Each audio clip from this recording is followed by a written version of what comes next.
Have you heard of a disease that becomes hyperactive and attacks normal, healthy tissue?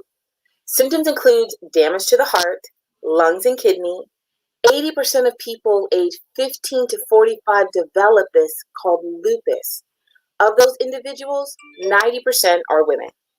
In today's show, we will be exploring the 4 types of lupus and the seriousness of this autoimmune disease. As well, Sheriffa will be sharing her journey and the types she has and how detrimental it has been to her health. Are you ready for another chronic pain conversation? Let's go.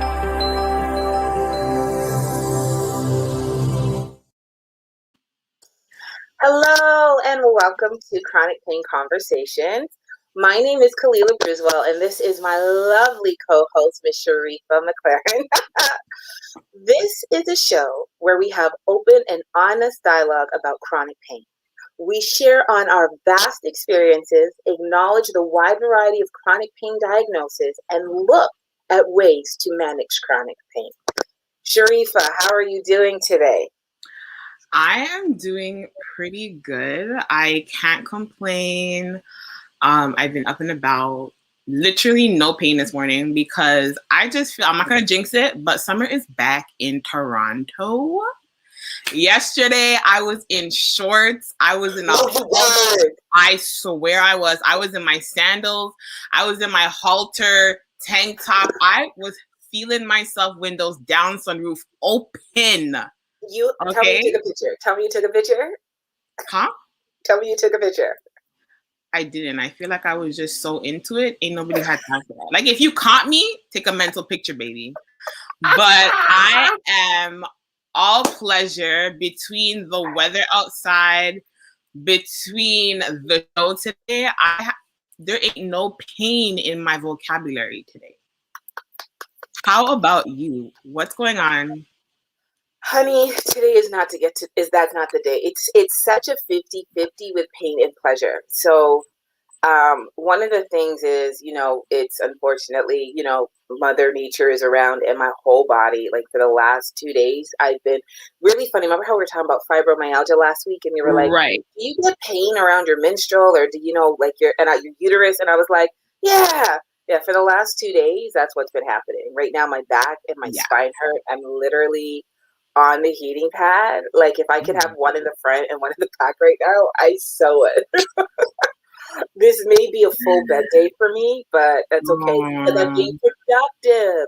And that's the good pleasure. The Overcomer has just finished her first webinar. You guys, I just put together this webinar. So for those of you that are watching, make sure that you go and check out the Overcomer, either on Instagram or anything, because we have the first one is going to be how to self-manage yourself through fibromyalgia. Mm-hmm. And we got to talk about it. So it's going to be coming out, and then we have something bigger coming out, a whole course. So my social media team and me are working on it. But I'm so happy, but in so much pain. I know. Just one of those days. It's just one of those days. I want to be happy, but the pain says no. Yeah. Sheriffa, come on, tell us. Today we are talking about, last week we talked about me and you, because it was your birthday. But today it's all about you. Yeah. It's all about you. So talk to us today, my love. Okay. So today we are talking about, at first I used to say my best friend because I can't get rid of it. But we're talking about lupus. So let me first tell you what it is so we have a better understanding, okay? So lupus is a disease that occurs when your body's immune system attacks your own tissues and organs. So that's where it's classified as an autoimmune disease. Inflammation caused by lupus can affect many different body systems, including your joints, your skin, your kidneys, your blood cells, your brain, your heart, and your lungs. Stop. So, we're talking about everything like inside of us, like literally every organ system. Yes. So first of all, autoimmune means that there's a disorder of the immune system, which cannot tell the difference between the person's own tissues and foreign tissues. So let me give you a quick example. You get a cold, your immune system knows to fight that cold, right? Okay. When you get a cold, your body won't know to fight it. Your body says, that's okay. And instead of fighting the cold, it's going to fight something that is working for you. So your heart, your lungs. That's not okay. That's not okay. Right. So it's a confusion. Your body's confused. Okay. Right? And then basically lupus is categorized by autoantibodies. So there's like when you get your blood test done, it's things they can see in your blood that will let the doctor know that your lupus is active. Like I used to get a call that says, okay, your lupus is active or it's not active just through blood tests, because lupus, we call it, is an invisible disease, meaning right now I'm sitting here, I'm good, I'm okay, but unless I do that further blood test, I won't know that my body could be attacking itself. That's really scary to know that you could be at this place and this is happening to your body. Sheriffa, that's okay. So I know that you wanted to get into the 4 types of lupus that are out there. So can we like go through them one by one? Like talk to me. Not a problem. Okay. So the first one, and we'll get into it later, but that's the one I have, and it's called systemic lupus erythematosus. Okay. Or simply we'll just call it lupus. Okay. So basically this one is treatable. It is chronic, and we know that chronic means it lasts 3 months or longer. Right. It's autoimmune, and it's an inflammatory disease that can affect any organ in the body. And basically that varies from person to person. So what it may affect with me may be different than how it affects someone else. It's not continuous, but that stays within your system for the rest of your life. So depending on how it's managed, we'll talk about that later, depends on how it manifests or doesn't manifest. So it says that it's treatable, but it's chronic. So it's like, like you said, it'll always stay in your system, but it has the ability to like reactivate and just start dealing. And so there's actually there can be sometimes no outside symptoms. Yes, absolutely. Is that scary, Sheriffa? It is scary. It is scary. But when it says treatable, they mean treatable that it's managed by medication. Okay. We'll discover that later. Don't worry, I got all the deeds for you. Okay. So the second one is discoid lupus erythematosus. Basically, discoid is more where skin rashes and sun sensitivity are the main problem. So it's not affecting necessarily internally, but it's more surface level, right? So involvement of the internal body parts, like I said, they don't occur and your life is not threatened. However, the thing to know about discoid is that the symptoms where the skin rashes come up can also be related to SLE. So that's where when we talk about process of elimination, this is a process of elimination, because you don't want to say, oh, it's just discoid, when really you're experiencing systemic lupus erythematosus, but also showing the signs of that. You want to know, is it just systemic or is it just discoid? Or is it systemic with discoid reaction? So let me get this straight. Lupus can be attacking the stuff inside of you, but then it can also be, you can either have both or one where it's just the outside of your body, and then all of a sudden the outside of your body is like sensitive to cold or just sensitive to sun or sensitive to Now you talk about, I know you're going to tell us your story afterwards, but you talk to us about the effects of the cold. Do you have this particular type of lupus as well, or is it just... So I can tell you I do. I know that I have systemic, but I get the discoid along with the systemic. So when you're saying that, so this is when you're talking about wintertime, shut it down, 4 layers of clothes, all of this stuff. This is why. For the most part, yes, and it's just a symptom. It's a symptom.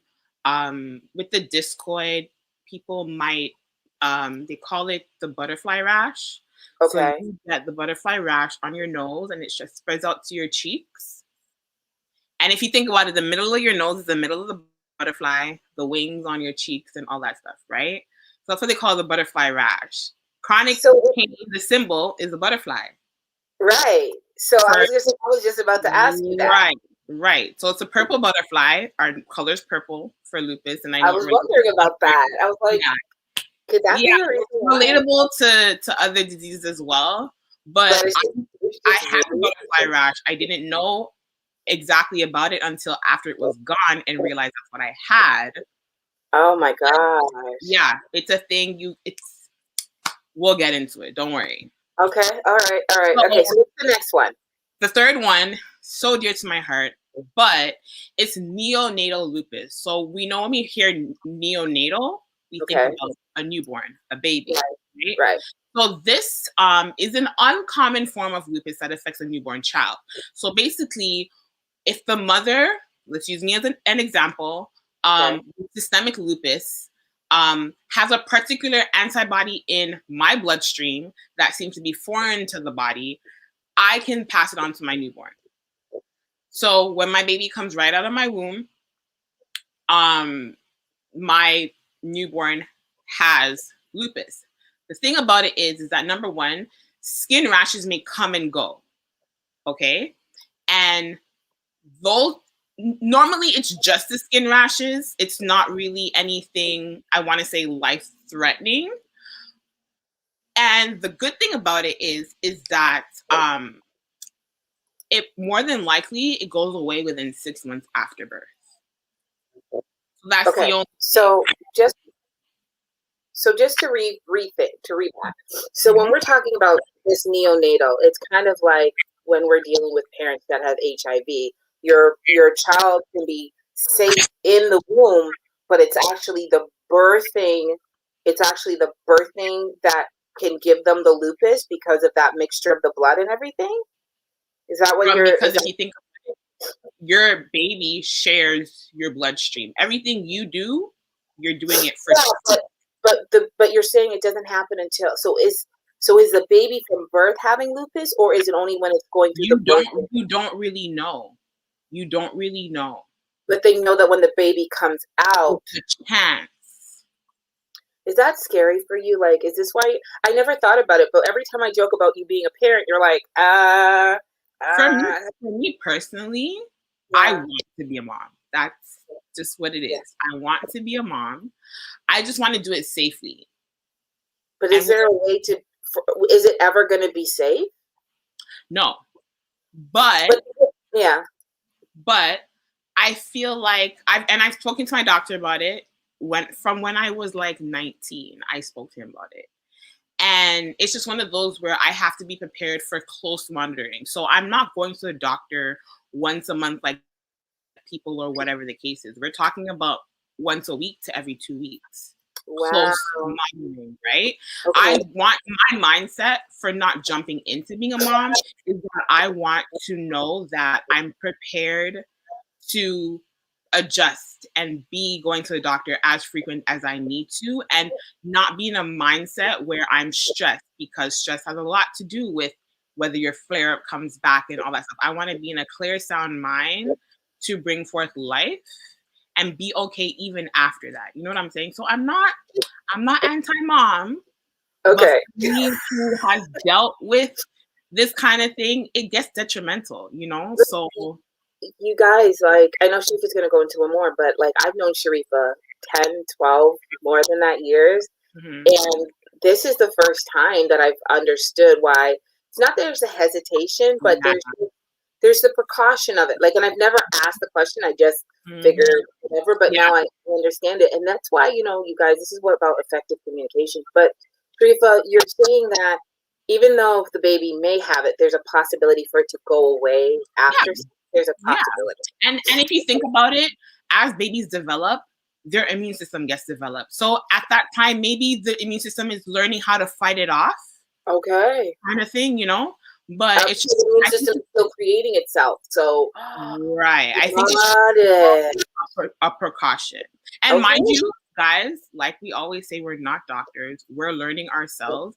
And one thing I can say about lupus in general is something that people are always researching, and there's always new information coming out. Yeah. All right. So tell us about this fourth one, because I'm really... So yeah, the last one is very interesting. And actually, with me doing this research, I never really heard about this one until recent.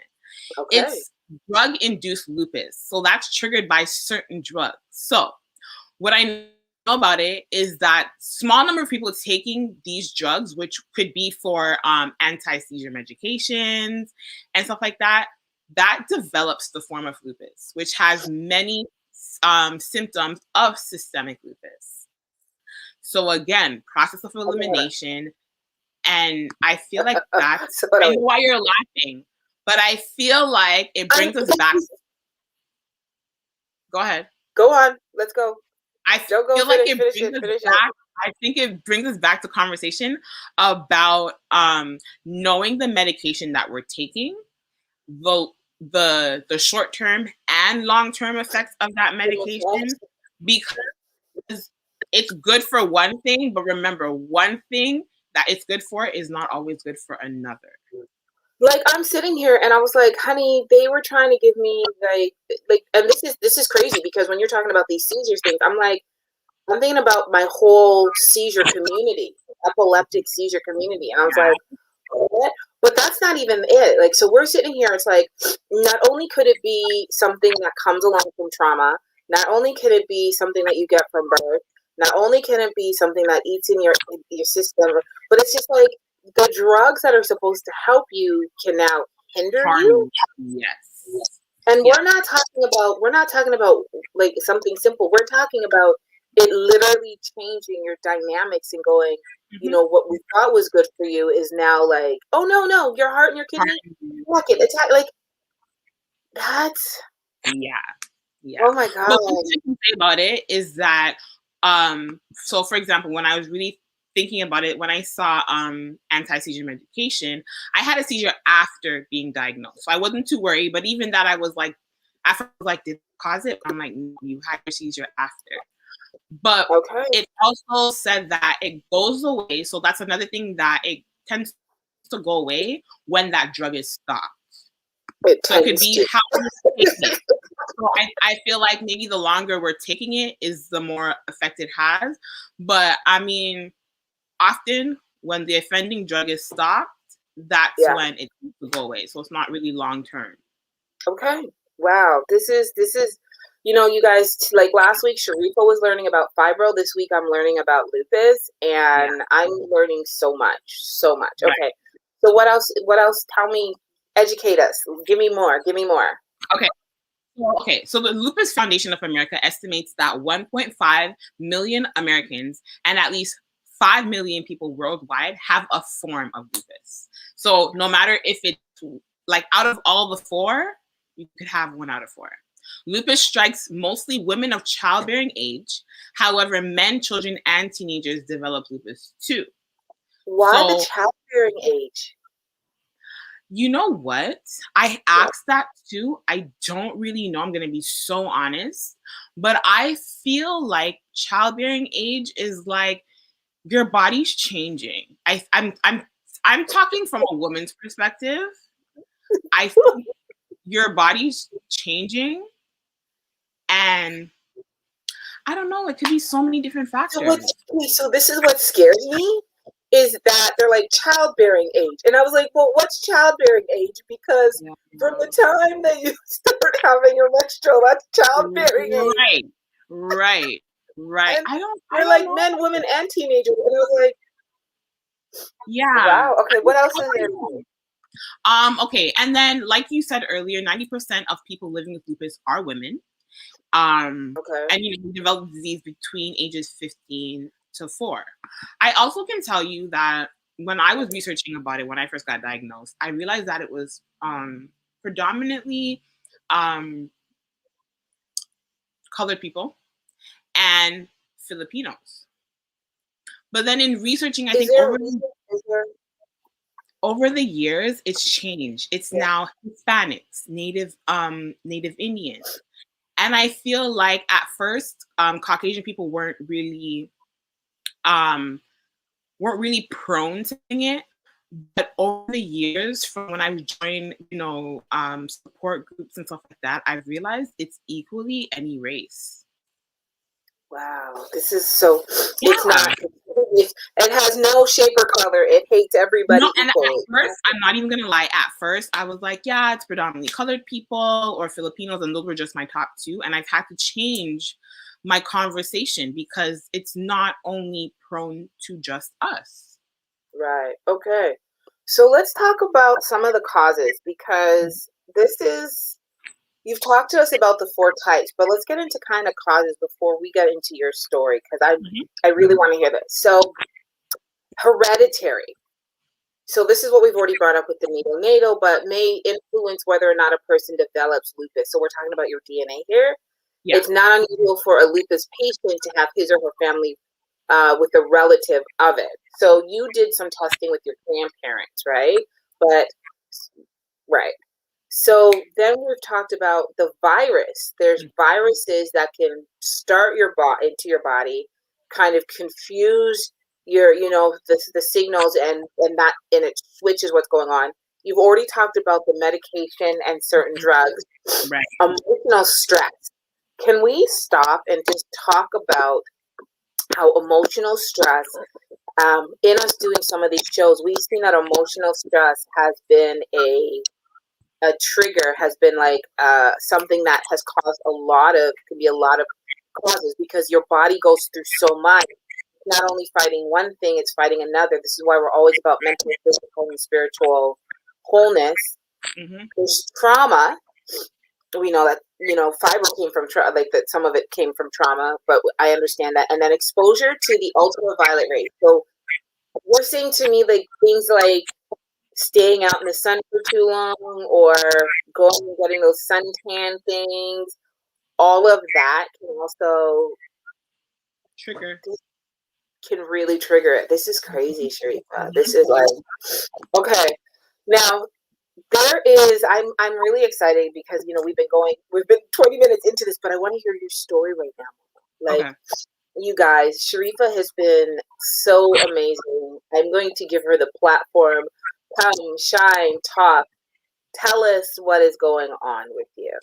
Okay, so long story short, 2011, I graduated high school and ready to, go to university, get my degree, come back, all that good stuff. And March 2012, I realized I was getting this rash on the top of my feet, and they were just outlined red. And so I'm like, not normal, having joint pains. But again, I was in Alberta. So the thing about me is that I was like, okay, I'm just trying to get used to the difference in weather, because it's much colder in Alberta than it is in Toronto. Nonetheless, I was taking a leave, Advil, just to, get the pain down to a level where it was bearable. Not working. To the point where I went to the doctor, tried to get antibiotics to see if it was maybe something going on. I caught something. Nothing. I was told you might have lupus, but nothing was further done.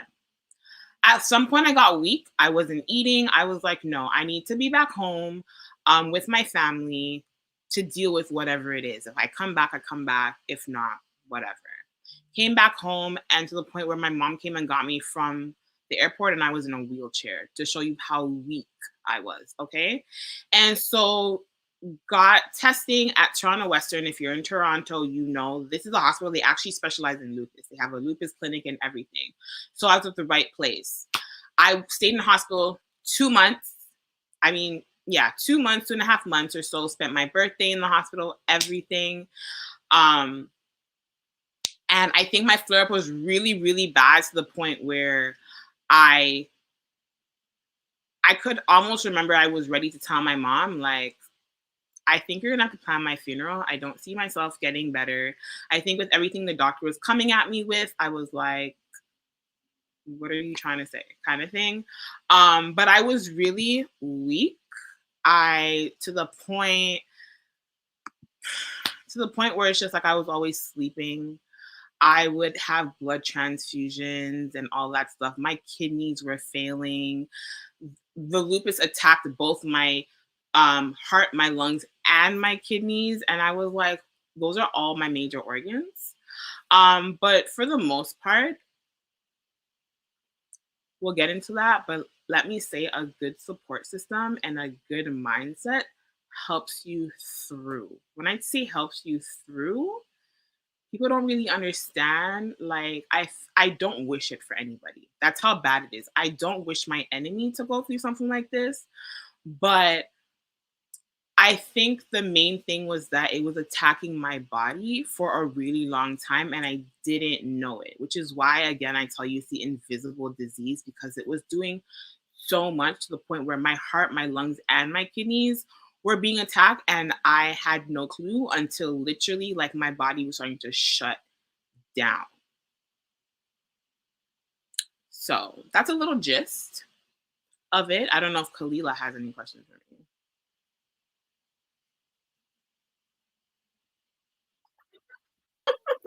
I'm back. So we have a picture of you with it. Can you put that up? Because I want people to see what is going. Okay. Okay, so let's take a look at that. I'm gonna talk. Okay, so real quick, this is what I looked like after all the medications. We're gonna get into that later, but that was I remember when you were like. I was on a high dose of steroids, prednisone. We'll talk about that later.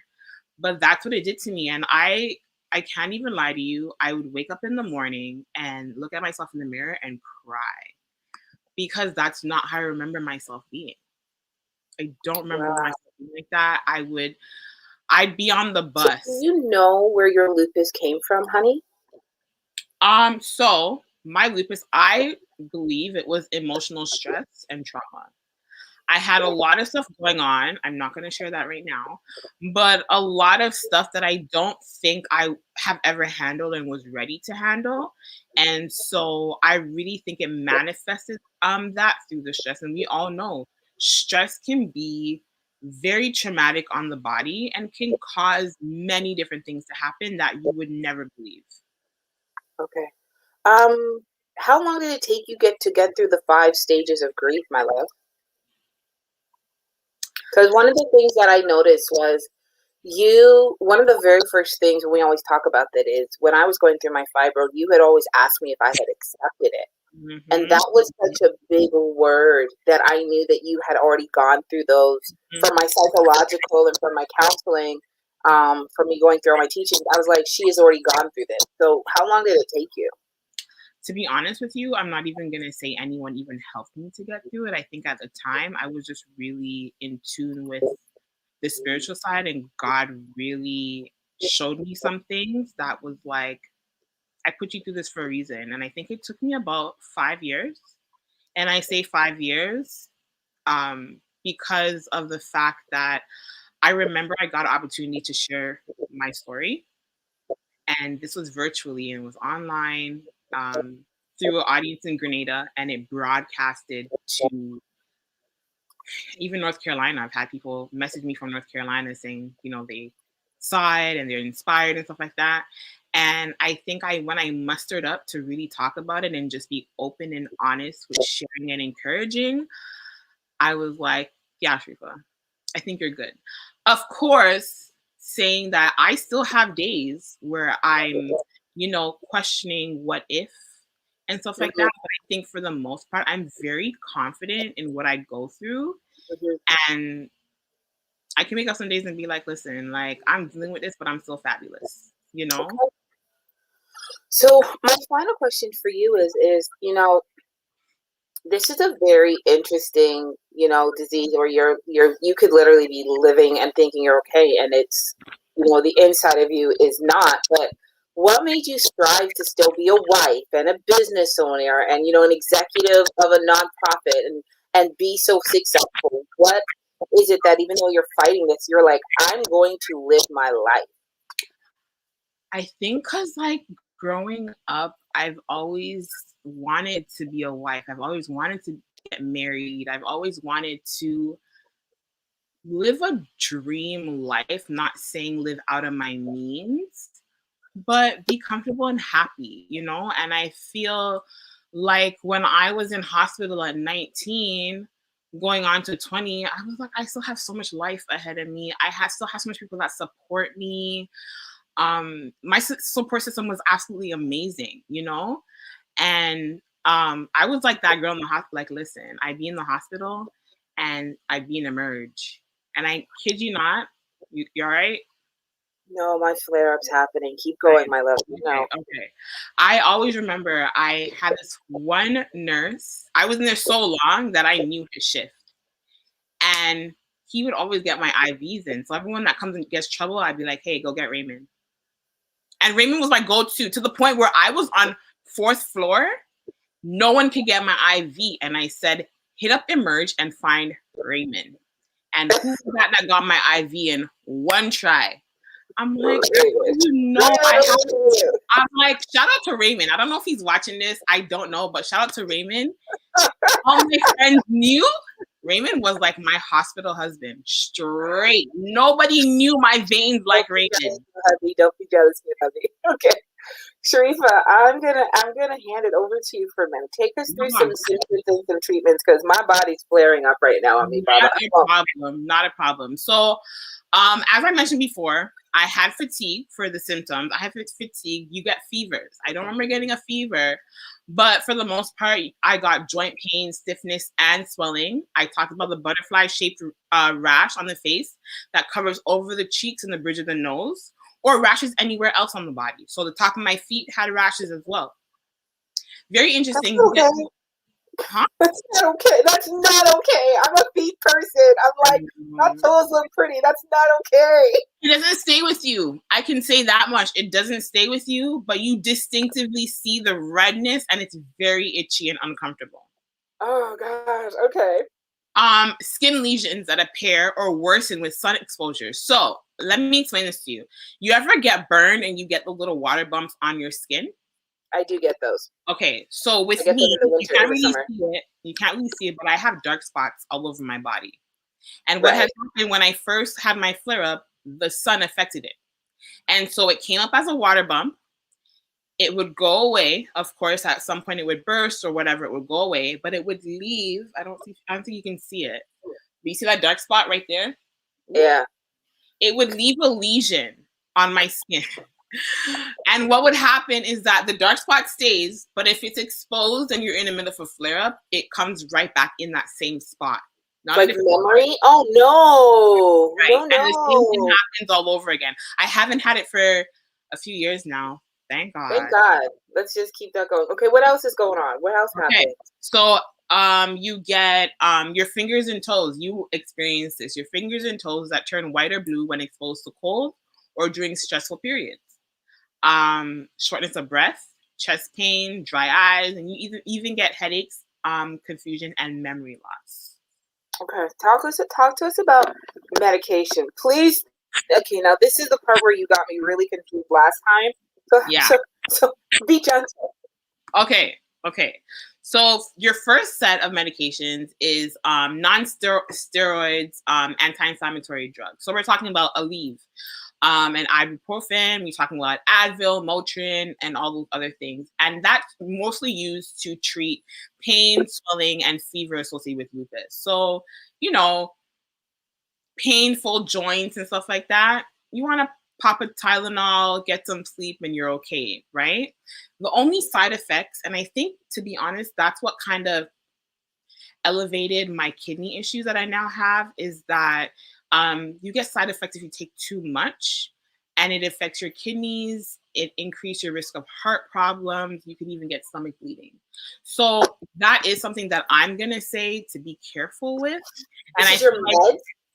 Yeah, I feel like if you find and I wasn't educated, and now that I am, I can say that if you find you have to be taking these so often, we need to consult a doctor.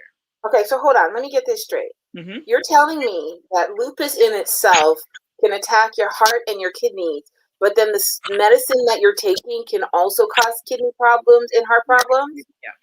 Yeah. So that's why we have to, I feel like that's why it's your gut. If you feel like something's wrong, don't hesitate to go to the doctor, because the quicker you get things in check, the better it is. Okay. So let's go on to malarial drugs. So these drugs are usually used to treat malaria. So we're talking about, I can't pronounce the name, but I'm going to try, hydrochloroquine, which is also known as Plaquenil.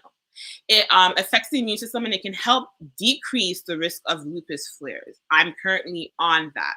So your side effects for that can include stomach upset and very rarely damage to the retina of the eye. So that's when regular eye exams are also recommended when you're taking these medications. So again, when you're taking meds, it's good for one thing, may not always be good for another. Okay. Then we got our corticosteroids. So these, I'm using them. So we're talking about prednisone and other types of steroids that can counter the inflammation of the lupus. So when I was first asked, what medication are you taking? I'm like, yeah, I'm just taking a steroid. I couldn't pronounce it, so I just say it's a steroid. I'm not talking about bulking up steroid that we take and then we go like hit the gym. No. I'm talking about medications that help. So the high dose of the steroids are often used to control the seriousness of the disease that often includes the kidney and the brain. So I was on 60 mgs. 60 mgs is a lot. And if you all take steroids, you know, it's a lot.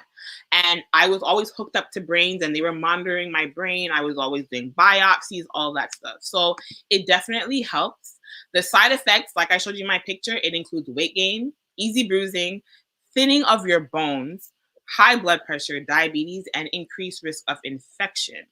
So the risk of side effects increases with the higher doses and the long-term therapy. The longer you're on it and the higher the dose, the more side effects you're prone to get. Okay, and then one of our last ones is immunosuppressants. So drugs that suppress the immune system may be helpful in serious cases of lupus. So I was personally on CellCept. So it helped the immune system be in check. So CellCept was something that I was on. I'm not on it anymore. Thank the Lord. And then we have biologics, which is, it's called Benlysta.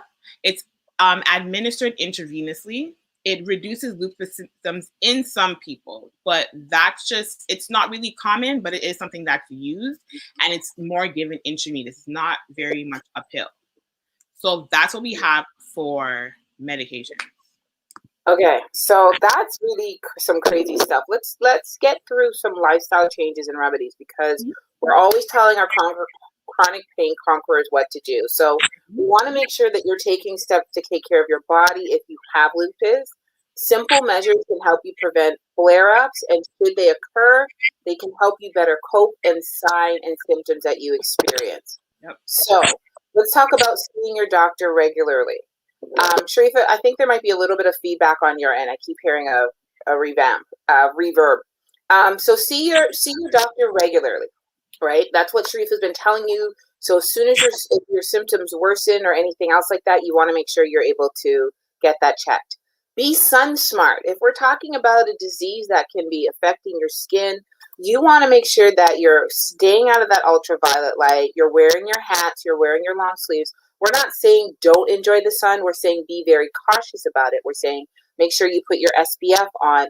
Make sure that you find hidden places in the shade. Make sure that you might bring an umbrella with you. Get your regular exercise, family. You don't understand what this means. I know that it is painful to maybe start the movement, but even a week after being active, it'll help you reduce your heart risk, and it'll promote your well-being. We talk about this all the time. We talk about don't smoking. If you need to be able to deal with, especially if we're talking about something that's dealing with your heart, right? And you're talking about your cardiovascular disease, you don't want the two of those mixing up. You don't want any kind of toxins just giving your antibodies more to fight for, right? Eat your healthy diet. We're always talking about seeing a nutritionist, what it is that you put in. A healthy diet emphasizes your fruits, your vegetables, your whole grains. And even if you have some dietary restrictions, make sure that you are talking to a dietitian or a nutritionist. There are so many resources that are out there that are for free. All you have to do is research and look for it. And finally, we want to tell you to ask your doctor to help you with some vitamin D and some calcium supplements. But again, make sure you know when to take them, because you don't want to be taking it and all of a sudden you're up for a long period of time and you're taking it at night. There is evidence that people suggest that people with lupus have benefits from supplemental vitamin D, and a calcium supplement can help you meet your daily recovered dietary allowance. So make sure that you're taking those supplements, you're getting your vitamin Ds, because you want to keep your bones healthy. If lupus is talking about it is fighting everything inside of you and outside of you and your organs, you need to feed your body and take care of your body as best as you can to live your life. So Sheriffa, take us through the coping and the support along with the specialist so that we can wrap this up. This has been such an informative show for me. Okay, so one thing, I think I've done all of these things. First thing, learn all you can about lupus. I did a lot of research, overwhelming research, but at the same time, I wrote things down. Questions that I had, things I didn't understand, I wrote it down and I didn't hesitate to bring it to my doctor. So don't hesitate to learn all you can. Gather support among family and friends. Guys, I cannot stress enough how much this is helpful. I had friends who slept at the hospital with me to show you how my support system was so strong, and honestly, it helps your mental. Don't be afraid to talk to them about things. Explain to them what's going on with you. Explain how you're feeling. If you're having a good day, bad day, whatever it is, be open. Take time for yourself. Take time for yourself. Read, meditate, turn on music and dance to it, write in your journal, do puzzles. Just find activities that can calm and renew you every time. And another thing, so important, connect with others who have lupus. So that means talking to people who may know or may not know. And sometimes when you join support groups, like I know I joined Facebook support groups, Instagram support groups, I went on lupus walk with other people who had lupus to raise money for, the foundations and stuff like that. You'd be amazed at how many similar people there are to you that I think you may feel better that, you're not alone. To know that someone has experience and can relate. I feel like it's one of the best feelings, especially when not everyone you come in contact with knows how you feel and what you go through. Real quick, specialists and associations before we wrap up. The two that I really love, and I don't know if I'm being biased because I'm in Canada, but Lupus Ontario, amazing. I have no complaints. They do a lupus walk every year, and of course, due to COVID, it hasn't happened. But they have a very interactive Instagram and a very interactive Facebook group. Facebook group, you have questions every day from people. I'm taking this. Does anyone know what it might cause? Or this has happened to me.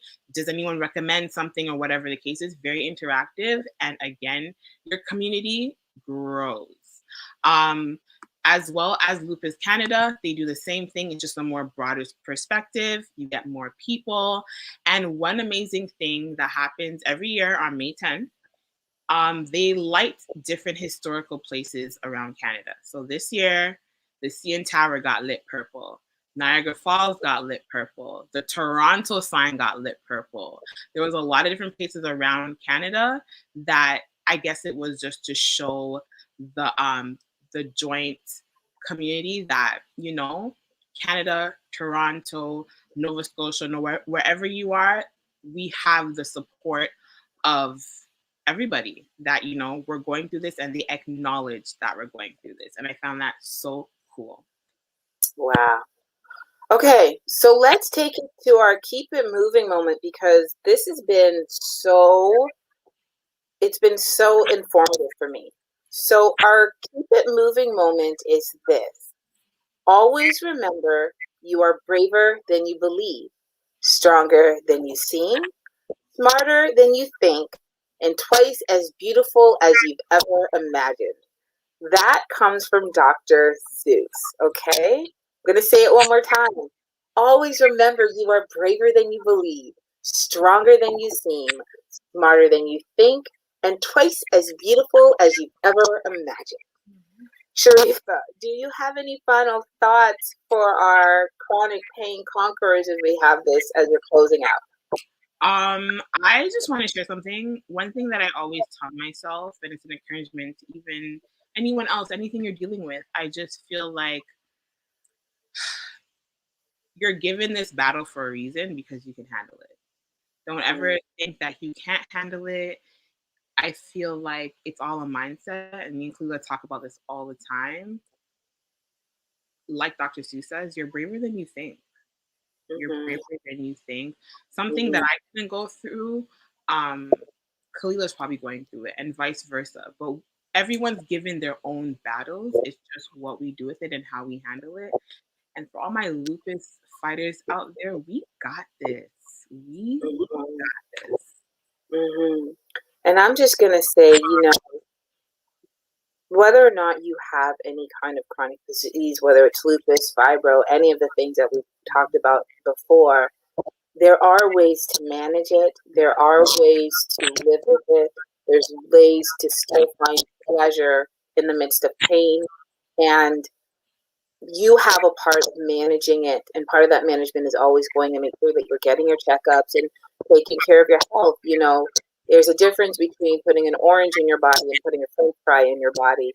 And all of those things affect how your body's going to respond and be there for you. So I really want to, you know, just say to you guys, take care of your health, advocate for it, stand up for it, understand that it's really important, especially with an invisible disability such as lupus. You don't know what's happening on the inside, so you need to get your regular checkups very, very much. So if you haven't booked your annual yet, go book it. So that's what I'm going to say. So that's it, guys. That's our show. Today we talked about lupus. Today we found out more about Miss Sheriffa. And I am Kalila, the Overcomer. And I'm Sheriffa McLaren Thomas from YouTube The Thomas Life. Okay. Thanks for joining us for another episode of Chronic Pain Conversations. We'll be back next Tuesday, and I'm really interested because we're talking about gout. Something that Sheriffa has been excited to talk about for a while. But we want to make sure that you follow us on Facebook, YouTube, and Instagram at CP Conversations. If you are a chronic pain sufferer and you want to share with us what's going on with your life, please make sure that you click our guest box and tell us a little bit about you so that we can invite you. And that's really it, you guys. We just want to say have a blessed day. And remember, Chronic Pain Conversations is a show that enlightens and advocates about chronic pain. Have yourself a blessed week. Bye.